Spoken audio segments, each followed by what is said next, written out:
It's a blessing that you can have independent contractors and build and have all these people and benefit and help them and sell, but there's also the downside is they can walk at any time for any reason, and that's a hard thing, right? So, and then usually what ends up happening is if you build a brokerage and you go to sell it, then, I mean, you've done this for years, right? So you have a little bit of, they'll write you a check, then you get an earnout, and you have to stick around for 3 years. And if you lose agents in the meantime, your total that you were offered in the beginning starts to diminish. It rarely goes up, it always goes down. And you have to sell your company, right? Your baby is gone, essentially, at that point. And for me, I didn't want to sell my company to anybody. It's my baby. My daughter's 12. She's like, Dad, don't sell the company. It's got my name on it too, right? So, and I wasn't going to sell it, but I did want to do something different. And this gave me this unique opportunity to keep my company, partner with eXp, keep what I've earned, keep our database, keep our customer relationships. We have 45,000 closings over 20 years, you know? So we have a huge database. And the ability to keep my staff and take it to another level, essentially. So, and then your earnout there, it's not really an earnout if you go to eXp, but instead of selling your company, you got 3 years to kind of cash out. I'm gonna get paid 10, 12, 15, 20 years from now from this and continue to build. And I got to what I call getting out of my backyard. Yeah. Right? So we're in 4 states, but I can do what I love, helping people, growing, building now in all the markets that we're in. And that's important what he's talking about, because what we get a lot of times, I know you guys will agree, when you're talking to brokerages, there's a lot of ego involved, and not necessarily in a bad way. I'm talking, no, what I'm saying is some people will be like, I've built this business and now I'm giving it up. It's crushing to their ego. They feel like they failed. And I think one of the messages that's important to get to people is, you didn't fail. We're not going to put it on steroids. It's going to get bigger. So what you just did was great, and now we're going to just help you get to a whole nother level like they have achieved that you probably couldn't have done on your own. So understanding that conversation is huge. And then the other part of it, guys, and you guys will help me, they had a lot of agents. But if you're talking to brokerages that are smaller brokerages, you know, it's the American dream, right? I'm going to be an agent, I'm going to start a team, then I'm going to open my own brokerage. I'm the shit. Right? And that's not the truth. Because if you look at brokerages that have 30 people, 25, 50, they're struggling. Yeah, I'm going to share it. One of the hardest things to overcome when you're talking to a broker owner is their ego. Yeah. It's their pride on what they did. And here's a secret, because most of you guys are probably real estate agents, so you don't understand from owning a brokerage standpoint. Owning a brokerage, it's theirs. Okay, so picture that, it's theirs, their pride in it.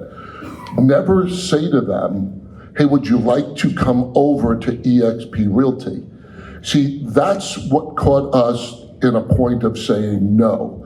Because we're sitting here going, why would I close my brokerage to go move my license to another company? So you got that so far? Yeah. This is what they want to hear. You want to say to them, hey, would you like to build your business on a better platform? There you go. You see, guys, they can't wrap their mind around closing to go to another brokerage.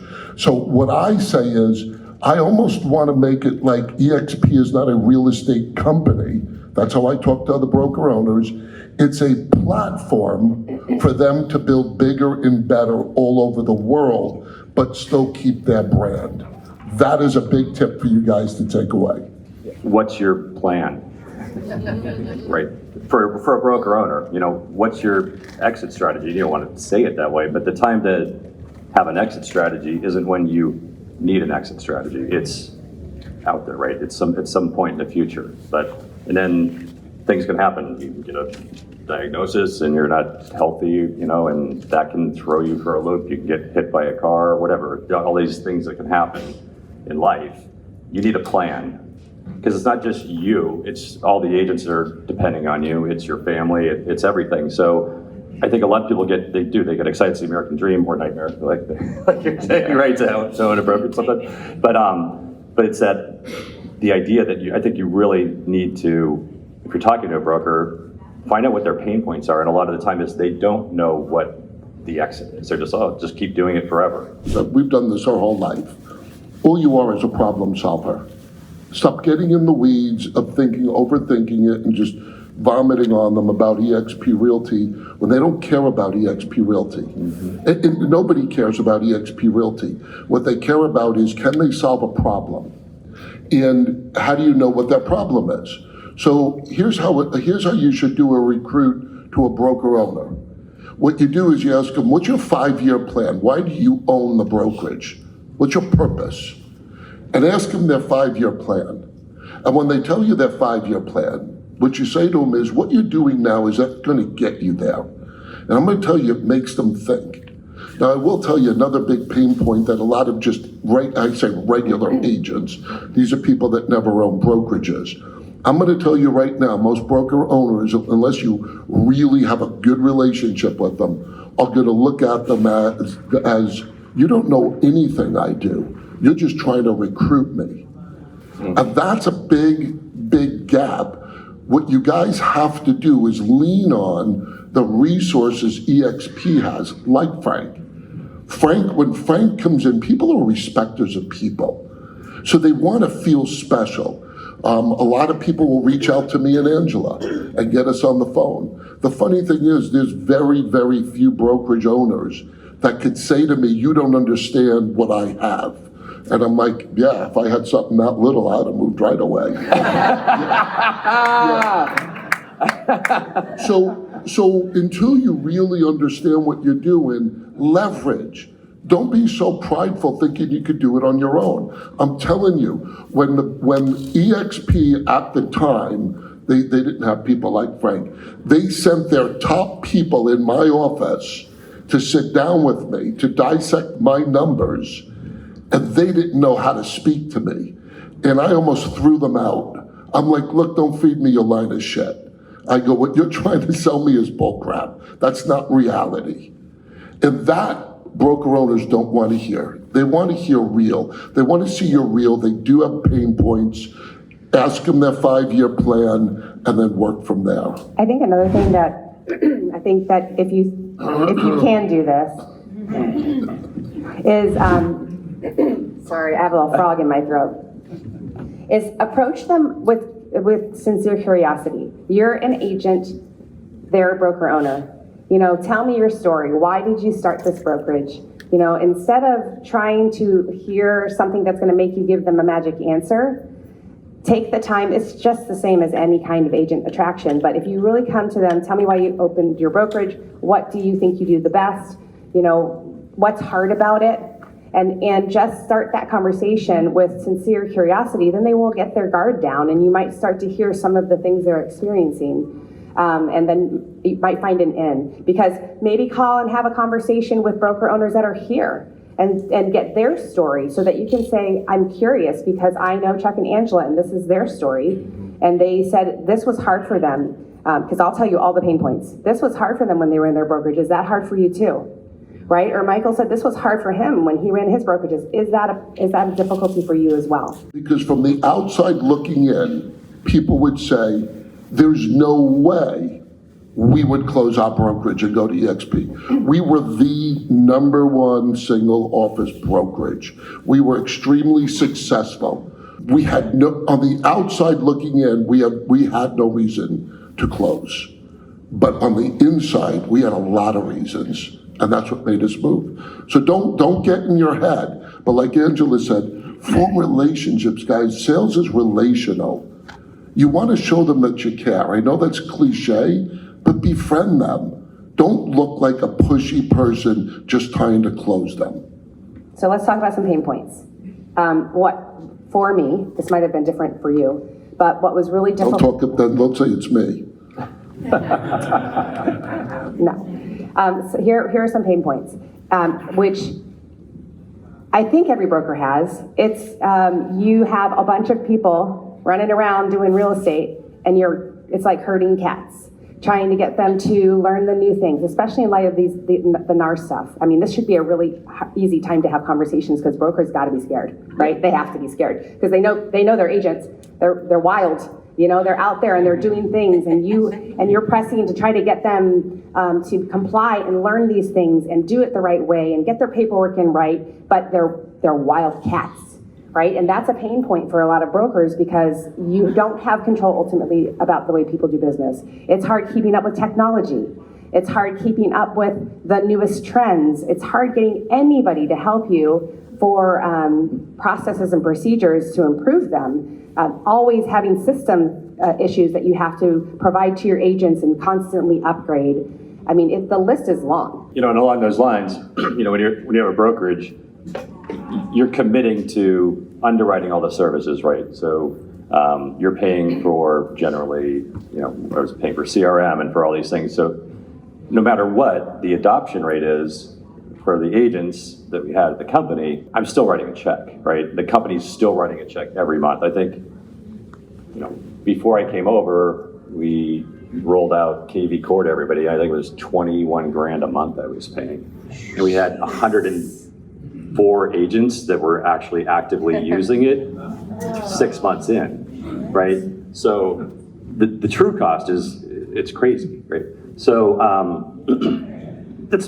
you're running a business, part of the thing. You want to do the best thing that you can for everybody, but when it comes to tech and it comes to some of those things, the adoption piece isn't there. So part of the brilliance of the platform that eXp has is there's massive scale to it. Yeah. So they can provide all these services for your agents, and if you're talking to a team or a brokerage that has all those relationships already, they come over here and they're able to give it to their agents. It's pretty fantastic. And along those same lines, when we did a presentation to our agents a year ago after I made the announcement internally, like 14 months ago or so, to our agents, it's like, we're gonna have the best of both worlds. We're gonna combine the legacy, the brand that we have, everything that we've built, all the work that you've done in our market, our expertise, everything we've done for all of our agents, but then we're gonna combine it with the back end of eXp. And when I was talking to the agents doing that, the reveal that was the direction we're going in, was like all these things that you have wanted over the years, more training, network, this. There's a slideshow of 20 different things that we've been striving to deliver for our agents at a really high level for years. With the staff I think we had a staff of 17. We're a pretty efficient model, but we're starting to get all these things delivered to our agents. It was, you're working 16 hours a day, that kind of thing, right? To try to deliver this stuff. But I basically explained, I'm like, in one swoop, I can deliver everything that you guys have been asking for, and you girls and your agent, everybody in the company. I'm like, I can give you everything by moving over to the platform. And that's something we talked about a lot. So to piggyback on Angela, one of the things that we talk about. Did you eat the same frog? Yeah, Kermit.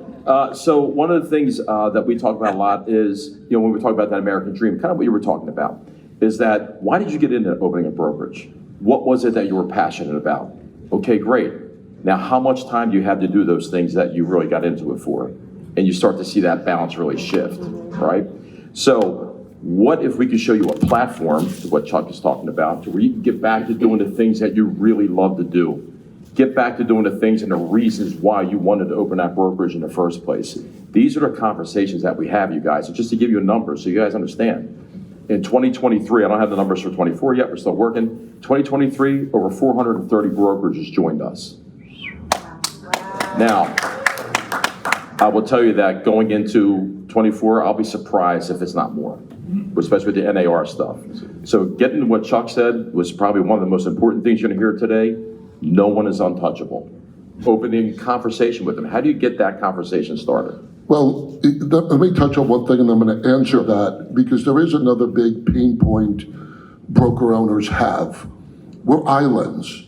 Guys, there's no training out there to teach a broker owner how to run a real estate company. There's nothing out there. There's no support. There's no collaboration. It's actually worse than agent upon agent. There's still training you guys can get. There's no training we get. We have to solve our own problems. Now, so what we realized that was life-changing to us is we didn't have to be an island anymore. We're introverts. I don't like people. I'm just telling you right now. Unless I get to know you, then I might like you. A couple people I like out here. No, but my point is, and Michael, you could probably attest to this too, is what blew my mind was that I'm going to run my business on their platform, But now I get to collaborate with other broker owners, and they share what they do, and I share what I do, because it's not competing anymore. Guys, you have to realize, from our standpoint up here as broker owners, that doesn't happen anywhere. That is such a huge piece for me and her to feel like we don't have to figure things out on our own anymore. That is really powerful. So the reason why I have such an amazing closing ratio with broker owners, and they're not just my recruits, people in the entire company bring me their broker owners to speak to. It's because I know how to speak to them on a level of partnership. And all of a sudden they light up because nobody's ever talked to them like that. To be able to collaborate with someone like us who built something so massive and are willing to share our secrets on how to do it, that's invaluable to them. Really quickly, here's a story that you can share. I'm so Pollyanna sometimes. I literally, at one point when we were running our brokerage, reached out to other broker owners and said, hey, let's mastermind together. Let's sit down and talk about what's hard. Let's talk about what's working. And not one broker owner would agree to have a real conversation. Surface at best. Surface at best. So a really great Well, they question. couldn't stand us because we were crushing them. We were all. crushing them. They always thought we were trying to steal their business. I mean, we did, but it wasn't because we were trying to steal their business. Or maybe. Or maybe. But what's interesting is a good question to ask is, tell me what you wish you didn't have to handle. Like in your business, if you could just have someone else handle a part of your business that maybe you don't enjoy or that's difficult or whatever it is, what would those things be? Again, curiosity, not because you're trying to give them an answer. You're just trying to understand where they're thinking, what they're thinking. I'm going to share that funny story. So we went down, it was 2 hours in Arizona, it was in Yuma. If anybody knows Yuma, it's like, I don't know why everybody lives there, but people live there. So we got a lead of a C21 brokerage that was, her franchise was coming up, and she's been a C21 for like 20 years. So we went down there, we set up a meeting with her, we had the conversation, gave her a pitch and whatever. She was a really small little lady. Listen to what my husband said to her. I'm going to make you an offer you can't refuse. It was close to it though. So I said, listen, you could be our partners and you could build with us. And she goes, and what if I don't? I go, well, I'm going to come down here and steal all your agents. And she was waiting for me to laugh. And then I said, I'm serious. So Chuck just used the word, and it's awesome. And not that we're trying to take over and destroy everything you've built. A lot of the guard starts to come down, you guys. And the conversation, you start to build some trust, you start to build some relationship, and that's a key thing to talk about. Show of hands, how many former broker owners are in here? Oh, geez, get out of the room. You guys don't need nothing. I mean, there's what, 15, 20, if not more. And there's Steve Brackett. Steve just joined us. 88 agents from Realty One just joined us last week, right? Thanks, guys. So, up in Maine.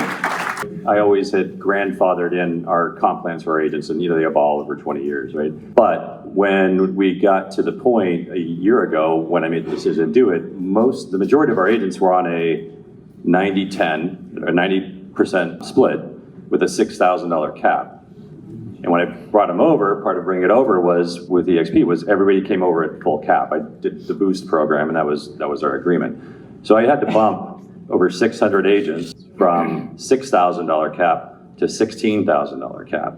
So I resold. We ended up with 454 of our agents came over. So I had to show the value of the company to show that much more, about 10,000 increase in cap per year to retain the agents that I'd had for years, right? So that was a big piece, but it was such a huge value prop for the agents between everything that EXP offers and you can cap and stock and everything. We successfully brought over 75% of the agents that were on the roster. So you're going right where I want to go. Okay, Yeah. First of all, for those in the front who That was didn't planned. see it, yeah, I know. If you think they're untouchable and you think they're not looking, you're wrong. That's probably 25% of the room put their hand up. Okay, so that's one thing. You have to get rid of anything in your head that gets in the way that they won't move. Like anything. Don't even think one thing could be the thing that gets in the way.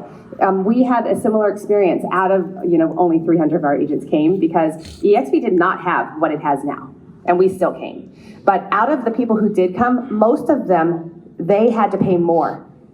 So you have no idea what's going on behind the scenes of the agent's minds or the broker owner. So you have to really just stay curious.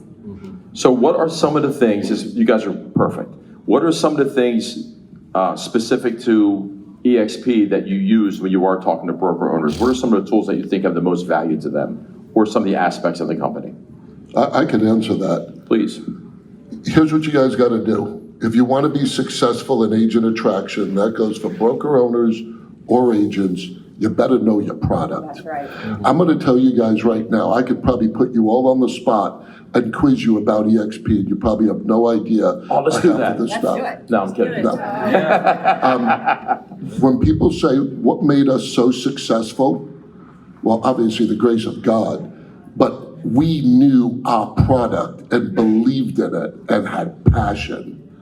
I tell people don't have to believe what you're selling. People have to believe you believe what you're selling. Guys, I want you to really understand what I just said there, because if you want to be successful in any sales, that is the number one thing that will make you successful. They have to believe you believe it. And if you don't experience it and you don't know it, you cannot transfer that energy to them. I can look at any person face to face and sell them all day long on something I believe in. Because I believe at this point, if anybody, whether it's an agent or a broker, does not join eXp Realty, they're making the biggest mistake in their life. I believe that with all my heart, and they could sense it. So you want to be successful? There is no one tool. What eXp Realty is a toolbox. If you went and did construction and somebody said, go put up a wall, and you just took out a sledgehammer and start hitting it, that would be the wrong tool to pull out of the toolbox. You need to know the tools that you have in your toolbox. That's why you need to know everything about the company. Because when I'm talking to a broker owner, I don't care what they throw at me. I know the exact tool to pull out. And that's what will make you powerful and comfortable in your conversations. So every one of you is what you should do over the next month is dig deep into eXp and learn everything this company has to offer. And I guarantee you will be amazed. So I will give you a cheat sheet. If you contact me, and here's the exchange. I made an eXp resource sheet with links. It's a Google Doc and it's live, and every time I learn about something new about eXp, I add to it. I'll give it to you. You can have it. All you have to do is contact me. God, I'm going to be sorry tomorrow. Contact me, and She's going to bitch to me like I'm the one who told you this. No, I will not. I can't believe you made them email me. That's not true. I don't believe that. If you contact me, here's the exchange. I'll give you the resource sheet, and I will continue to keep it live, right? All you have to do is give me your email address.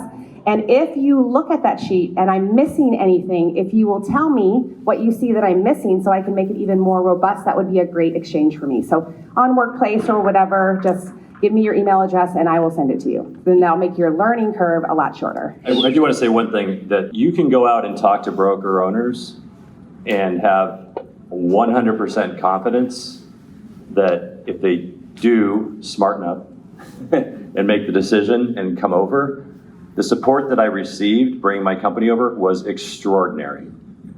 The team that Growth has with Amy, they delivered 100% on everything that they said they were going to do. They flew people out to my office. They had people in my office for like a week helping transition. They went to the extent where they hired one of my brokers to eXp. They hired an admin to eXp to support the growth in our marketplace. But it's just extraordinary.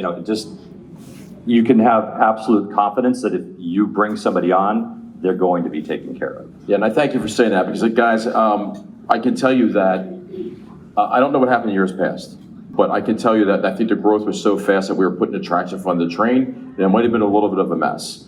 I can tell you that we have put processes in place now, and what we're doing on the growth side and the onboarding team and the team services, we're doing a white glove service now. It's pretty awesome.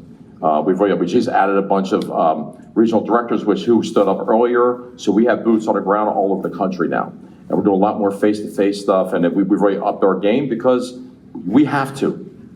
We know we're the best brokers, now we need to start acting like it, right? And I want to say one more thing that Chuck talked about. You know, they always say about, what you focus on expands. How about what you focus on, you feel? How about that? How about when you really believe in what you're talking about, that goes to the person that you're talking to, they feel you.